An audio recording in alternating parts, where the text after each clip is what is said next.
Good afternoon, good evening, everyone. Thank you for joining us tonight. Excuse me. Thank you for joining us tonight on Meaningful Okay. Conversations with Dr. Devin Oden. Of course, my wife Michelle Hey, is here with Rhea. me. Dr. Kay, Rhea, good evening. We're going to give folks a few moments to jump on with us. Tonight, I believe we're talking about a really important subject. Whatever happened to the village? Whatever happened to the village? What had happened to the Yeah, village? trust me, the village is not functioning very well at this time. There are a number of reasons why. We're going to talk about it tonight and talk about some of the things we can do to change that, reverse that, right? Yes. So we're going to give folks a couple more minutes to join us, and then we are going to get started. Hopefully, everyone has had a great week up to this point, hump day. Hopefully, everything is downhill from here, and you got some great things planned for the weekend. Dr. K, happy birthday. Happy I 60th. saw the celebration online. Beautiful. Looks like you had a beautiful time with family and Family and friends friends. Yeah. down in Southern Cal. Too bad we didn't have you up here in Northern The Cal big to 60. celebrate with you. If you're anything like me, I celebrate the whole year. So, especially at a milestone. Well, not the whole year, the whole month. Let me rephrase that. Still recovering from the party. I I bet bet. you I are. bet. Yeah, well, Michelle celebrates my birthday like it's her birthday. Yeah. hmm Yeah, she celebrated like it's her birthday. We are one. That's what Frankie Well, said. We are one. yeah, but you celebrate it like it's your birthday. Yeah, especially if I'm giving you a party. We have time to celebrate. I'm going to be 60 for a whole year. Yes, yes. Uh, Yeah. Alexa, pause. Alexa getting on my nerves. Hi, Keisha. Hi. Hey, brother, Hey, sister. neighbor. Hey, sis. Thank you for joining us. Well, once again, good evening to everyone. Thank you for joining us on Meaningful Conversations. Tonight, we are talking about whatever happened to the village. What happened to the village? I can remember growing up and being supported by a village, Yeah. right? I mean, even our grandparents and parents with that fence backed up to each other, Yep. that was a part of our village, right? Mm-hmm. Mm-hmm. Um, so, there was a time when children didn't just belong to one family. They Yeah. belonged to the entire neighborhood. They belonged to the entire community. Yeah. Neighbors looked out for one another, right? The community we live in currently, of course, we have some neighbors that we have some good relationships with, right? And we do look out for each other, but it's still a difference. It's something different, It's not as much engagement as we possibly would like to see. Mm-hmm. And there are a number of reasons for that, right? People are working a lot, people work from home, Yeah. there's a lot of moving parts. But neighbors, back in the day looked out for one another. Mm-hmm. Mm-hmm. Teachers in the school system, they reinforced the values of the family, values of the community. Yeah. Coaches became mentors, father and Mm-hmm. mother figures to us. And the churches we attended, Teachers, our teachers yes, back in the day, man. yes, and our churches, they Yeah. knew every child by name. The leadership in those churches, they knew you. Yeah. Older men, older women, they were able to correct young boys and young girls because they cared who you would become, right? They wanted to be a Mm-hmm. part of making sure, you had a good, clear path to being successful. So the question is, what happened? Mm-hmm. What happened?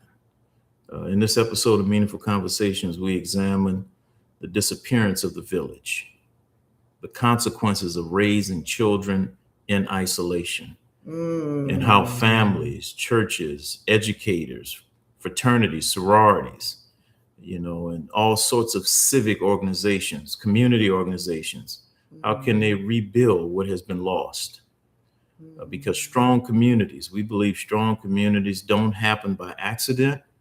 They're built by people who choose to build and to show up in those communities each and every day. Yeah.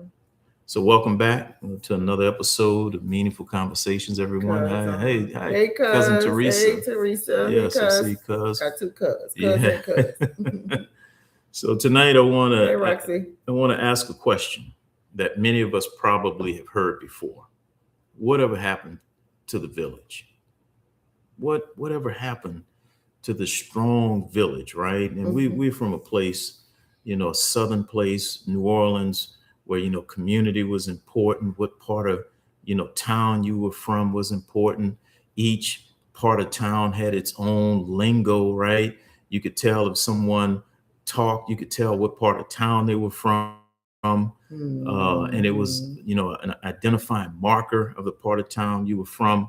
And there were certain things that were important to you in that particular community, right? And I can remember, just the community that supported me, that raised me, of course, our parents, our grandparents, we had aunts and uncles, we had great aunts, great uncles who really looked out for us and did things for us and wanted to support us in whatever way that they could. Growing up, many of us were raised by more than just our parents, right? Yeah. We had grandparents who were critical, who were key to our development and our maturation. We had aunts, we had uncles, we had neighbors, right, who could speak into our life and say some things, even spank us real good and send us home. Oh, sometimes I only took a phone call. Oh, yeah. Oh, yeah. Oh, my gosh. Oh, yeah. We got that phone, and we had the rotary. Put your finger in those numbers. And God forbid you make a mistake and dial the wrong number. You got to hang up and start all over again. We had teachers who could speak into our life, right? And spank us and pinch us. Yep. We had priests, we had pastors, coaches, people who loved us enough to encourage us. Yeah. And if they loved us enough to encourage us, they loved us enough to correct us. There was so much accountability, something that we don't see a whole lot of. I was sharing with someone earlier, I can't remember who it was.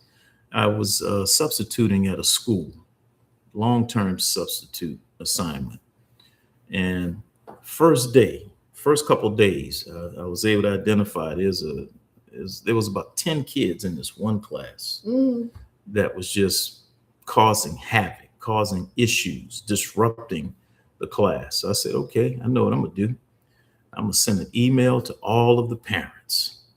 Boy, I sent that email out to the parents. I'm like, okay, the parents are gonna get on them. They're gonna come back in this class the next day, and we are going to, have a good time. We're gonna move forward. We're not gonna have any more issues. Well, first of all, half of them didn't respond to the email.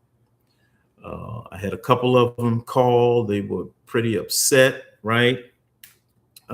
They didn't take any accountability for the child's behavior in the class. Matter of fact, it was the school's fault or the previous teacher or the administration, or even it was my fault. New person coming in to take over the class. And I remember I finally was able to get one of the kids' dad on the phone. And his response to all of this, what his son was doing, disrupting the class, wouldn't keep still, walking back and forth, talking, so on and so forth. What did he say, babe? He said that he was a boy and boys will be boys. I said, okay. And you know what I did after that? I did not call or email those parents. I figured out a way that I'm going to have to communicate with these kids one-on-one, whether that's sending them out to the office to spend some time with the office staff to work on their different projects and assignments, whatever the case may be. But I learned real quick, that if you think, because when you and I were growing up, if the teacher called, you was going to get dealt with at home, and then your parent was going to come to school and deal with you in front of the class. Yeah, you're not gonna come in here and disrespect the teacher, disrupt the class. That's not how we roll. Well, that's not the time we live in now, because we don't have this village, we don't have this community, right? Supporting our children as we once did. So, accountability is an issue. Just understanding the concept of what community is. Yeah. Back then there was ownership. Everyone took ownership of the children. Yeah. The neighbor took ownership. Hey, you're not going to be doing that in the neighborhood. Wait till your mama get home. Wait till your daddy get home. Wait till your grandmother, your grandfather get home. We're not going to allow you to run around, run roughshod, and turn this into a disturbed community, right? Yeah. So because of the whipping. Give them that whooping, right? Okay, say parents these days are almost as bad as the kids. A true reflection of no home training. Oh yeah. And the same incident, Dr. K, that I sent those emails out, I had one parent call the next morning. I mean, she was concerned. She was like, okay, this is surprising for my son to be acting like this. But she came in and she called the office wanting to come into the class. And I needed to get the class off the playground. That morning we had a math test, we had a science, we had a lot of stuff going on. And she just showed up, wanted to come in the class. And I told the office staff, I said, well, now is not a good time. We're preparing for a test. I'm getting them ready to take this math test. And they called me back later and they were upset. The lady cussed them out, and I mean, just act a complete fool in the office, right? So the parent needs training. So that when Dr. K said that about the parents can be worse than the kids, I saw this office staff was shell shocked. She had talked to them so bad, cussed them out, told them they were stupid, ignorant, all of those things. There's no consequences for the parents. Like, my goodness. And I apologize all day to them. I said, I am so sorry that this happened, by me sending this email out. Folks just got riled up, and it wasn't the response that I was looking for or expecting. I was expecting the parents to take accountability and say, hey, look, the teacher's saying you're doing this, you're not going to do this. Exactly. Okay? Exactly. It didn't happen that way. Wow. So today, many families, they feel like they're carrying life's burdens alone. We got families, and they feel like they're doing this all by themselves. All by themselves. They don't feel that support, right, that we had as kids growing up. We had support from, of course, family members, neighbors, friends of the family. The community at large was really involved with the development of our children. Yeah. So, children often grow up surrounded by people, yet lacking genuine connection to those people, genuine community, right, to those people. So tonight, let's have a real good conversation about this. Not about blaming the next generation. We got to stop blaming the next generation. Oh, this generation, Generation Z, generation this. Oh, these kids, this, the millennials, this, that, and the other. I'm so tired of hearing that. We got to stop blaming the next generation, and we got to start taking more accountability, right? But about rebuilding something that once made our community stronger, we got to think about rebuilding something that made our communities stronger. So the village used to exist. There was a time when people genuinely knew one another. They genuinely knew one another, right? We've been in this community now for 4 years. And there are some people right on the street that we genuinely know. Our neighbors across the street, we've spent time together. We had, meals together. Rocky, I saw Rocky on a couple of houses down, a community leader. We've had discussions about some of the things that we can do in our community, our next door neighbor. The neighbor behind us. Yes, behind us. Around the corner. But if you remember, in the communities in which we grew up, we had a personal relationship with almost everyone in that community. We knew each other by name. We had been to each other's home for birthday parties, whatever the case may be. There was just this tremendous support. So the village used to exist.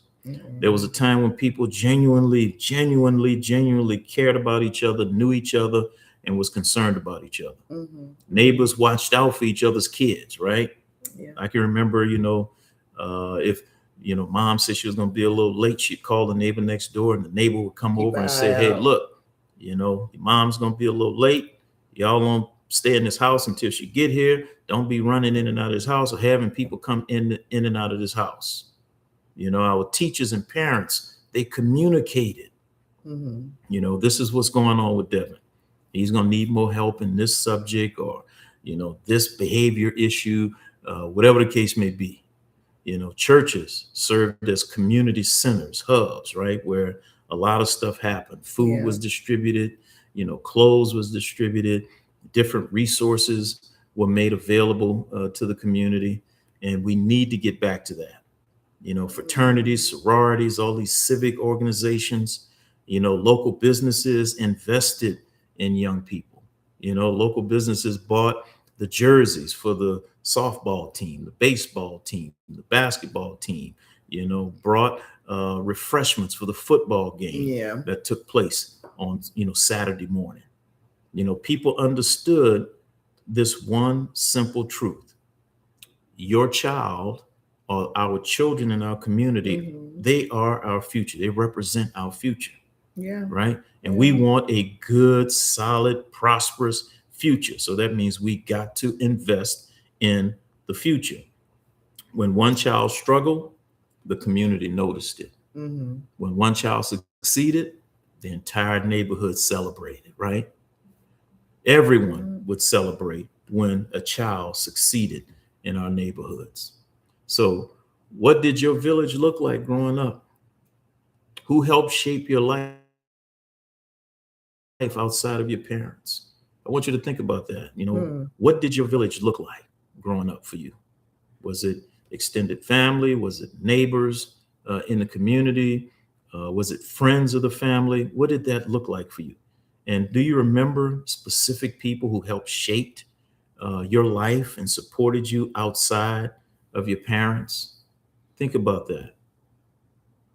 And I tell you what, if you come up with some people and if they are still here with us, you need to reach out to them. You need to say, "Hey, look, I know this may, sound off, but man, I was just remembering all the things that you did for me as a kid growing up, how you supported me, how you took me places, how you invested in me. And I wanted to thank you for that. I want to give you your flowers for being there for me." Willie did that for Uncle Tyrone, remember? Yeah. He was shocked. You want to explain that? You want to talk about that? So our family was here. My oldest brother, was it the last time? The last time they were here. They were celebrating their 40 years marriage. Hey, cousin. 40 years of marriage. 40 years of marriage. That was last November.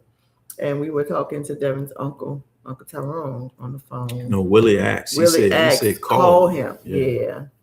And he told him, how much of an impact he had on his life growing up. And he influenced him to join the army. Yeah. And Tyrone was shocked. Yeah. He was like, wow. Because we don't know who's really paying attention to us, do we? Yeah. So let me see. We have, Dr. Brown is on. Do you think the world lacks trust today that have now contributed to the villages being faded, and why? Oh, absolutely. That could be, Absolutely. There's a lack of trust. And of course, there's a number of reasons why, right? A number of reasons why. But one of the reasons is because there's so many, how do I want to say this? There's so many families that were started that were dysfunctional. And once you have a dysfunctional family in the community and that begins to grow, you start to have more and more dysfunctional families in the community. Of course, that will cause trust to fade, right? I can remember, in the community, there may have been a house where there was some activity going on in that house, and people were like, okay, we're moving out of the neighborhood, moving out of the community because of these certain types of activities, drug trafficking, prostitution. And you see, those who want to be involved in those sorts of things begin to move into the community. So yes, that absolutely erodes trust. But there are always some people still in that community who are trustworthy, and we have to keep those types of relationships going. But yes, Dr. Brown, that is a point, something that we actually are going to get to here in a little bit. That's part of the reason. There was distrust. You don't trust these people. You don't want them correcting your child, right? They don't even correct their own children. How are they going to correct your child? They have bad behavior. They have, bad practices, and you don't want that influencing, your child or grandchild. Yeah, really good point. Yeah. And I'd like to see if anyone else would like to jump in to that question by Dr. Brown. His question was, do you think that the world lacks trust today that have now contributed to the villages being faded, and why? Yeah, if you'd like to jump in and participate and respond to that, that would be appreciated. Another thing with children, Dr. Brown, again, with children having children and grandparents are no longer in their late ages, how would you view that as causing the village to be in decline? Absolutely. That's a part of it, right? That's a part of the dysfunctional family, right? We got young mothers, mothers getting younger and younger, right? Young fathers who may or may not be necessarily involved in the life of the child and or the mother, or vice versa. So absolutely that contributes to the lack or the loss of a good, strong village. Yeah. So what changed? What are some of the things that changed? And this is kind of leading into the questions that Dr. Brown is bringing up tonight. Life became busier. Technology became louder, right? Oh, yeah. Yeah. When we were growing up, man, you went outside. You was playing sports. You playing in the yard, kickball and stickball and, four square in the street. You just had a lot of stuff going on. Then video games came into play, right? And these kids don't go outside at all. They say it's too hot. Yeah. Thank you, Dr. Brown, for those responses. Yes, so thank you. Keisha's asking, how do you handle when the people, excuse me, how do you handle when the people in the village have more sense of urgency about the welfare of the children than the parents? Wow. Okay, so how do you handle when the people in the village have more sense of urgency about the welfare of the children than the parents? Yeah. That is an issue, right? That is a problem. As a pastor, I saw it up close and personal. And Cuz can tell you this, we were going into some communities every weekend, witnessing, leading people to Christ. We were going to homes with 4 or 5 little kids in the home, no parent there, no diapers, no food in the refrigerator. And I tell you, we worked the people in our church to the bone, ministering to those people, ministering to those kids, and getting food and getting clothes and going in and cleaning up the house and cutting the grass and, to improve our community. So yeah, you're absolutely right. You're absolutely right. There's an issue there where, the community, the neighbors have to be responsible in some way, shape, form, or fashion to help support those kids and even the adults, because we know that, there's substance abuse and addiction, and, we have to change how we think about that and how we respond to that. We got to understand that it is an illness.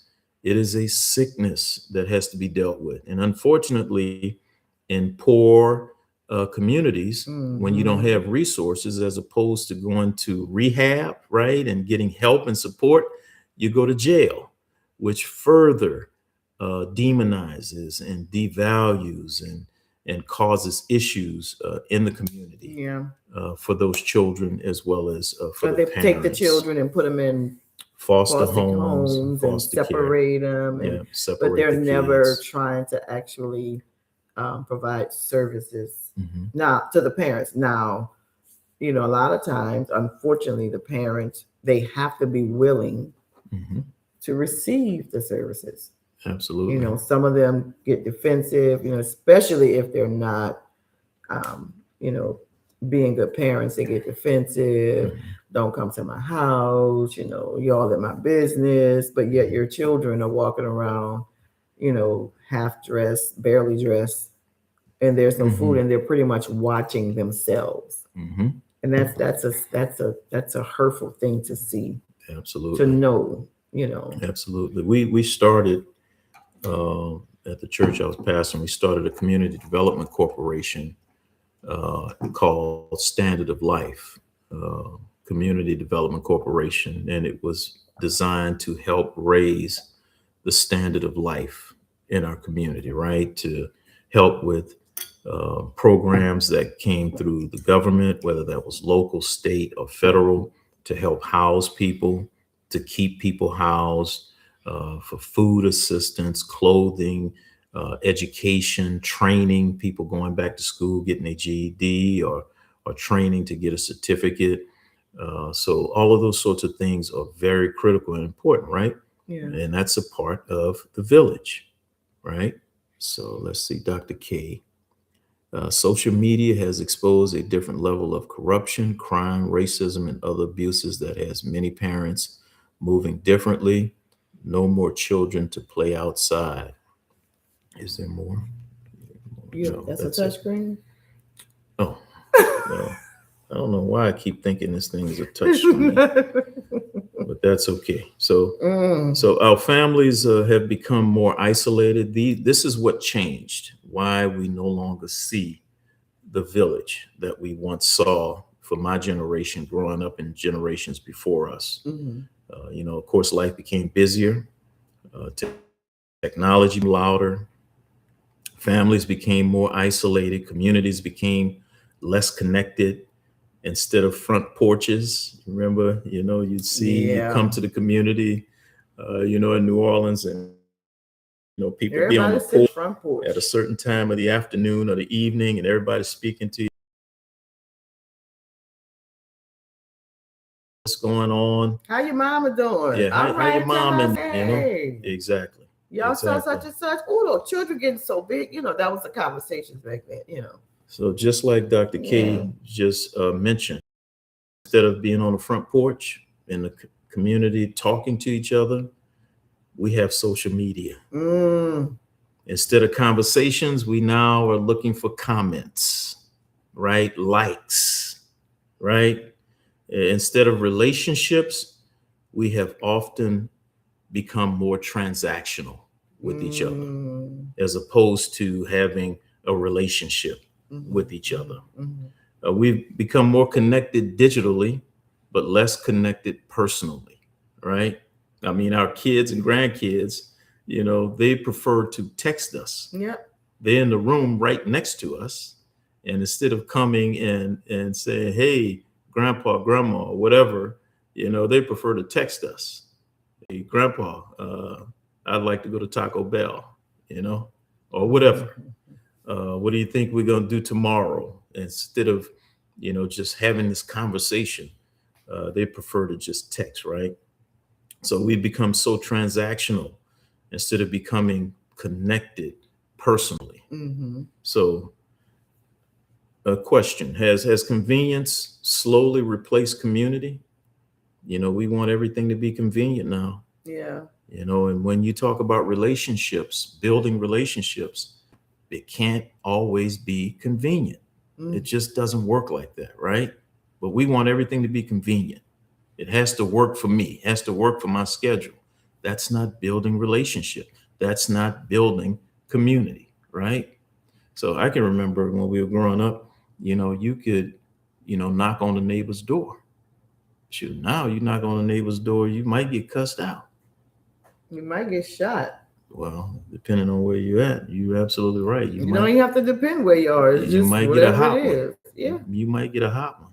Then it's it's too late. Oh, I didn't know that was my neighbor. Yeah. People just And this is the other thing we've gotten away from. Children need more than their parents. Mm-hmm. Parents matter tremendously. That's not what I'm saying. But parents were never designed to do everything alone. Oh, thank God for those grandparents, right? Thank God for aunts and uncles, great aunts, great uncles. Boy, my village was pretty big. I had my great aunts, my uncle, my aunt Yvonne. Man, she she loved all of her nieces and nephews, right? But man, her house was just the center, where everybody would go to, for comfort, for food, for fellowship, whatever the case may be. I had my great aunts, my aunt Hazel, my aunt May, my aunt Ruthanna, my aunt Ethel. Had all of these uncles and aunts, would do things for you, take you different places. Yeah. The reason I'm mentioning all of this is because children need more than their parents. That's how you build a village. That's how you build a community. So, children benefit from grandparents. They benefit from their teachers being involved in their lives, their coaches, their spiritual leaders, pastors, priests, clerics, mentors, neighbors, trusted family, friends, right? Every healthy adult adds another level or layer of protection and encouragement. Notice, every healthy adult. That's the key word. Adds another layer of protection and encouragement to our kids. Yeah. Right? Man, this world is trying to destroy us. The world doesn't want us. The world wants us stressed out. Wants us unhealthy. Wants us mentally ill. And if we are, man, it limits our ability to be able to help our children, speak into our children's lives, help our neighbors with their children, take them to a recital if the parent may have to work late, so on and so forth. So every healthy adult adds so much more. Messages from multiple voices. Unfortunately, a lot of those voices that they're getting is online. It's in social media. It's people that they don't even know and have relationship with or have built a trust with. Let's see. All right. Looks like we are disconnected. Oh, looks like we're back. Okay. Another point, Dr. Brown said, another point to look at, do we have teachers who do the job just for a paycheck, or do we have educators who have the passion to serve in the classroom through love, impact, and influence? That's actually just a wonderful question and point. It's really a point. That so many of the teachers that we have, many of them start out with that love and desire and passion, and the system, the way it's designed, will beat them down to the point where they're putting all this energy into this, but they're getting so much pushback from the parents, grandparents, from the kids, that they begin to treat it as just a job. Yeah, this is just a job. I just got to get through the day. I've had teachers tell me, hey, I have learned not to take this stuff home with me because it impacts my family at home. So I do my job and I go home. So yes, it's a two-way street, Dr. Brown. We do have some teachers who are there just for the money. And I don't know why they're there just for the money, because teachers don't make much money. I was surprised even here in the state of California that teachers are underpaid.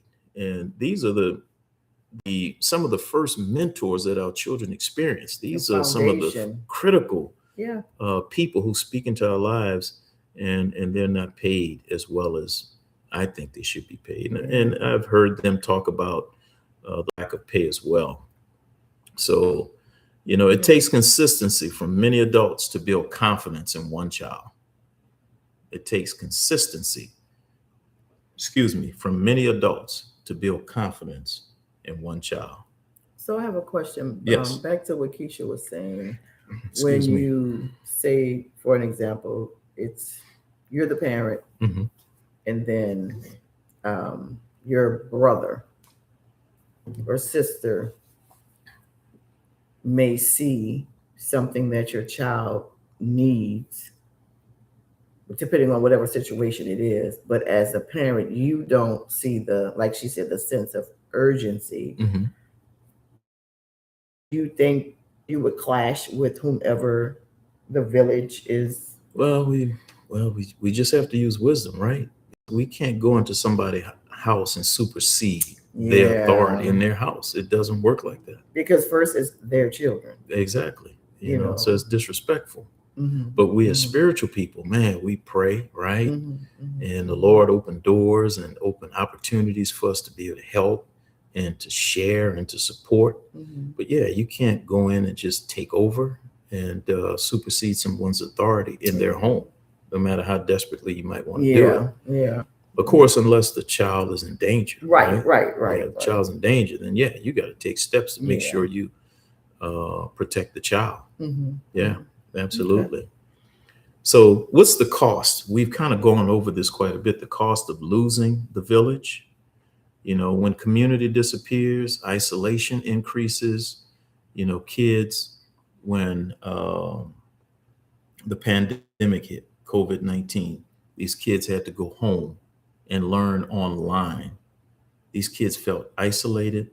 A number of those kids now dealing with anxiety, dealing with depression, dealing with a whole lot of things because the community may not have been available to help, right? So the parents had to go to work, right? The child was at home. But what about older members of the family or neighbors who may not have been working, who could have come and checked in on the child, right? Came in and made sure they were online and answered any questions they may have had, helped them with homework. That's really what we're talking about when we're talking about community and we're talking about that village, right? Because our kids were so isolated. Well, adults were isolated because they couldn't go to work, couldn't be around people, were working from home. For those who were able to work from home, some lost their jobs and weren't able to find a job because of the environment that we were in. So a lot of isolation took place, mentorship decreased during that time because you couldn't be in contact with each other, right? Loneliness began to grow exponentially. People were lonely because we are designed. God designed us to be in community, to be in relationship with each other. So parents became overwhelmed, children began to search elsewhere for guidance and for leadership and started meeting people online that they didn't know. And children began to come up missing, right? Children were sex trafficked and abducted. So many ills came from that because that community, that village was not there to fill in those gaps to help parents. So something you wanted to add there? I don't know if this is some. Oh, that's the same thing. Okay, I want to make sure that we didn't needed to hear that. Miss anything. Yes. Yeah. So sometimes, entertain counselor, and those substitutes rarely provide wisdom and godly guidance for our children, right? Yeah. So if positive mentors are absent, who fills the void? We don't have those positive mentors working. Who will fill that void? Now, this is something that we need to think about, right? And I know time is well spent. How do we rebuild the village? How do we rebuild the village?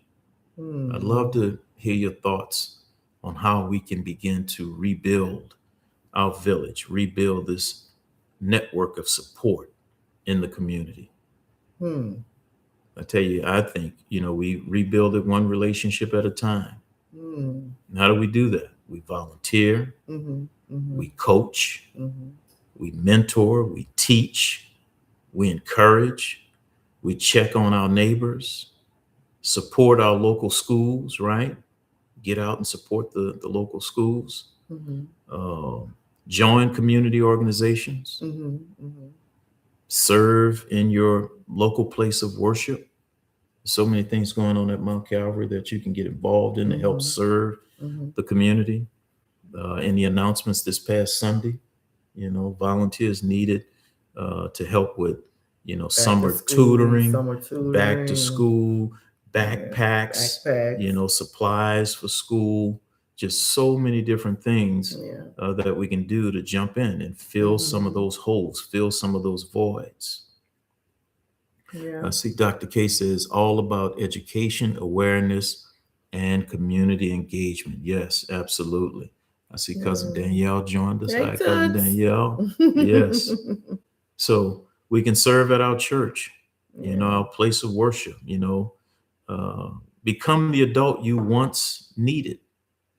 How about that? The question we asked earlier was, do you remember who that adult was, that person who was a part of your village, who really encouraged you, who really pushed you, who corrected you, and you're thankful for it now? Well, play it forward, pay it forward. You become that person to an adult or to a child. You become that adult to a child that you had in your life. And if by chance, anyone that's, on here that doesn't have, a place of worship, we highly suggest that, because there's churches everywhere, right?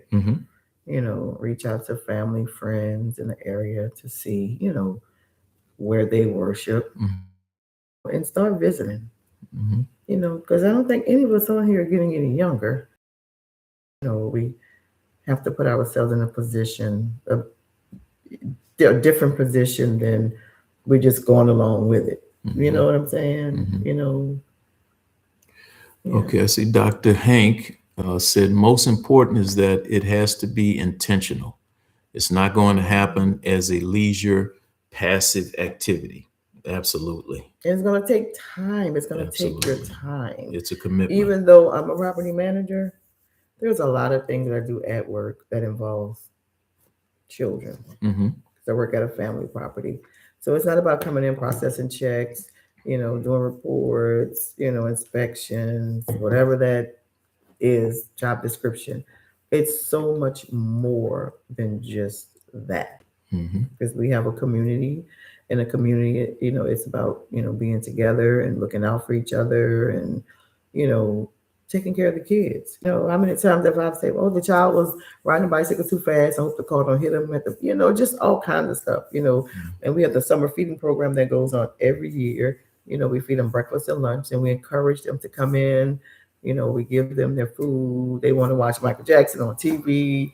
I'm up in there with them trying to do the moonwalk, and, so that's not part of my job, but I do it, right? Yeah. So one of the things we need to remember too is that villages are not built by the government.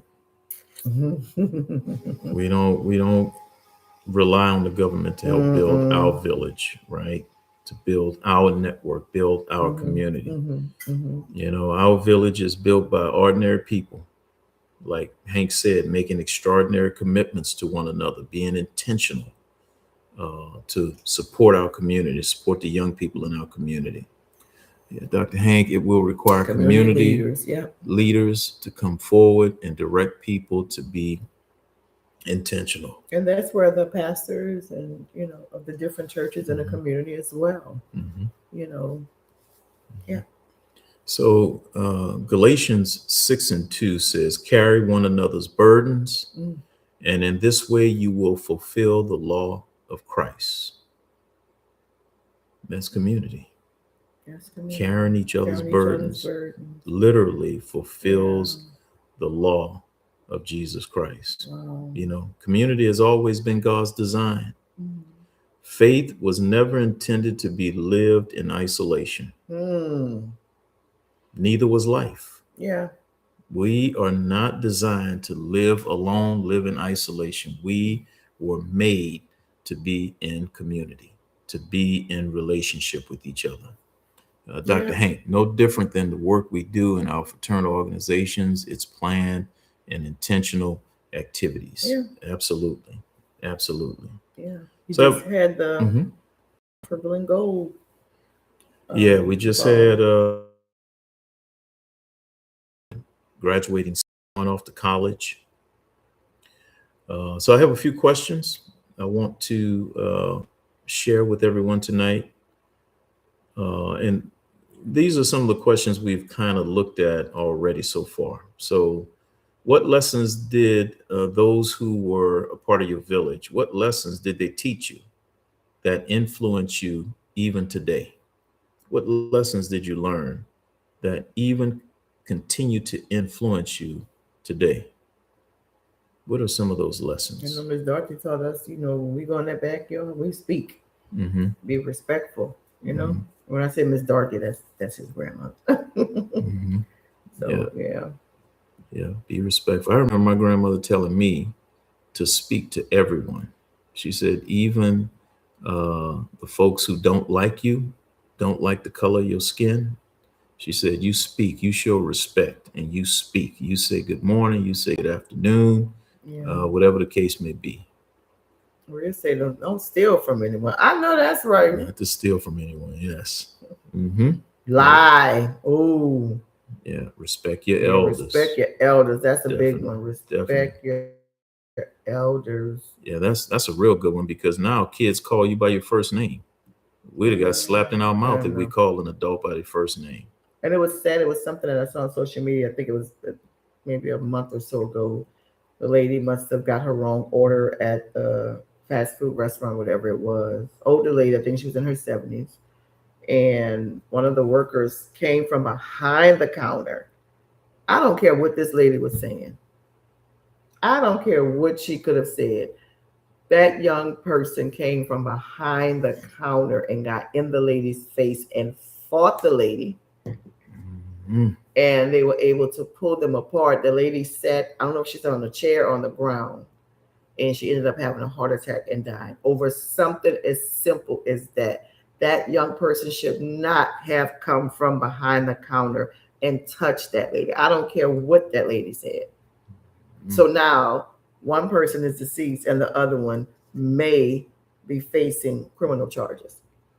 What made you come from behind the counter? Well, our thirst for violence in this country. You just and it doesn't even care how old the lady was. You know what I'm saying? Our thirst for violence in this country. And Rhea said, treat people the way you want to be treated. Yes. Yeah. I want to say this before I close out. Well, one, if you haven't had a chance to go to our YouTube channel, please, Meaningful Conversations with Dr. Devin Oten, please go to my YouTube channel. Please subscribe, hit the bell so you're alerted when we go live or I drop a video.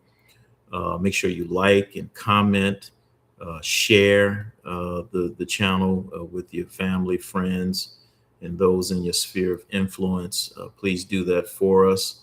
That just helps the algorithm. Share our content with more people. Also, today I actually went live on Facebook, and because some of you have asked me to go and just do a Bible study, so I did an impromptu Bible study on Deuteronomy 28 this morning. If you get a chance to go back and look at that, please go and take a look at that. But I want to say this before we close.